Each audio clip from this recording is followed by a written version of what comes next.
আরেক ভাই প্রশ্ন করেছেন, রাসূলুল্লাহ সাল্লাল্লাহু আলাইহি ওয়াসাল্লাম কোন সময় হাত তুলে দোয়া করতেন, তা কোন কোন জায়গায়? নবী করিম সাল্লাল্লাহু আলাইহি ওয়াসাল্লাম হাত তুলে দোয়া করেছেন যখন ইস্তিসকার নামাজ, পানি চাওয়ার নামাজ পড়েছেন, বা ইস্তিসকার জন্য পানি চাওয়ার যখন দোয়া করেছেন। খুতবায় খতিবরা যদি হাত উঠিয়ে দোয়া করে পানি চাওয়ার ক্ষেত্রে, তাহলে আপনি হাত উঠাবেন। আর এমনি হাত উঠিয়ে দোয়া করা, যেমন আমাদের দেশে এই প্রশ্ন এই জন্য হয়েছে যে আমাদের দেশে প্রচলিত আসল হাত ওঠা হচ্ছে ফরজ নামাজের পরে, তাই না? আসল জানার বিষয় হচ্ছে আপনাদের এটি, উদ্দেশ্য হচ্ছে এটি। ফরজ নামাজের পরে নবী সাল্লাল্লাহু আলাইহি ওয়াসাল্লাম কখনো হাত উঠিয়ে দোয়া করেননি। না কোনো সহিহ হাদিস আছে, না জয়ীফ হাদিস আছে সম্মিলিত দোয়ার।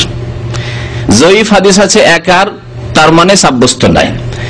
আর এইভাবে যে ইমাম দোয়া করছেন আর মুক্তাদিরা আমিন আমিন বলছেন, এইভাবে নবী করিম সাল্লাল্লাহু আলাইহি ওয়াসাল্লাম ফরজ নেওয়ার পরে জিন্দেগিতে একদিনও দোয়া করেননি।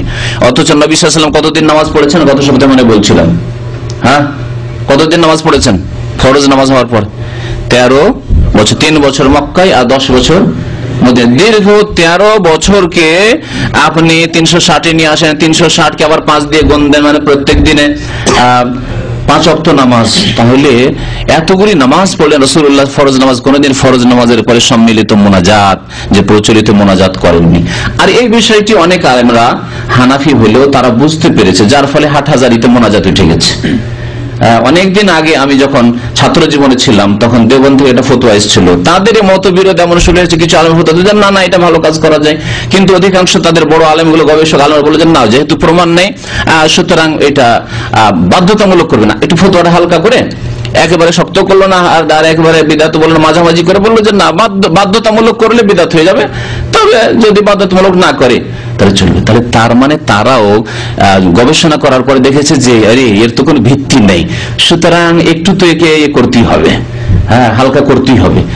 তো বোঝা গেছে, আশা করি বুঝতে পেরেছেন। এইরকম বহু মাদ্রাসায় বা বহু ভালো প্রতিষ্ঠানে মযহাবের মুকাল্লিদ তারা হইলেও তারা এই দোয়া ধীরে ধীরে ছেড়ে দিয়েছে। অনেক জায়গায় চাপের মুখে হয়তো ছাড়তে পারছে না, কিন্তু সেই আলেমদেরকে যদি জিজ্ঞাসা, আল্লাহকে সাক্ষী রেখে বলো তো যে দোয়া করছে এর দলিল তোমার কাছে আছে, বলে পারছি না, যদি ছেড়ে দিই দোয়া তাহলে অসুবিধা আছে, আমার চাকরি চলে যাবে অথবা ফিতনা হবে। এই ফিতনা না, ফিতনা কিসে? ফিতনা হচ্ছে আপনার ইমানের ফিতনা, সুন্নাত থেকে দূরে সরে যাও ফিতনা, বিদআত কাজ করা হচ্ছে ফিতনা। কিন্তু ফিতনাকে অনেকে বুঝতে পারেনি, যার ফলে এই শ্রেণীর লোকেরা অনেক সময় এরকম অজুহাত বাহানা করে যে এগুলি বললে মানুষের মধ্যে হইচই হবে। হইচই কেন হবে? এই জন্য যে আপনারা ইখতিলাফ করছেন। আলেম সমাজ যদি একমত হয়ে বলে যে না এগুলি সব বিদআত, তাহলে ঝামেলা সব হয়ে যাবে। আলেমদেরকে ছেড়ে জনসাধারণ কোথায় চলার উপায় আছে? হ্যাঁ, জানাজা হইলেও আলেমকে ডাকতে হবে, হ্যাঁ, আর এরকম কোন বিপদ আপদে পড়লেও আলেমকে ডাকতে হবে, মাসলা মাসাইল ফতোয়া ফরাইজ আলেমকে ডাকতে হবে। আলেমরা সবাই যদি একমত হয়ে যেত তাহলে এই ফিতনা সৃষ্টি হতো না। ফিতনা আপনারা সৃষ্টি করেছেন এই বিদাতি আলেমরা। জনসাধারণ সোজা যেদিকে নিয়ে যাবেন কোরআন সুন্নাহ দিকে, তারা তো চায় কোরআন সুন্নাহ, ওরা ভাবছে যে আপনারাই তো কোরআন সুন্নাহ আর দিক নির্দেশনা দিচ্ছেন, কিন্তু আপনারা বিদআত শেখাচ্ছেন।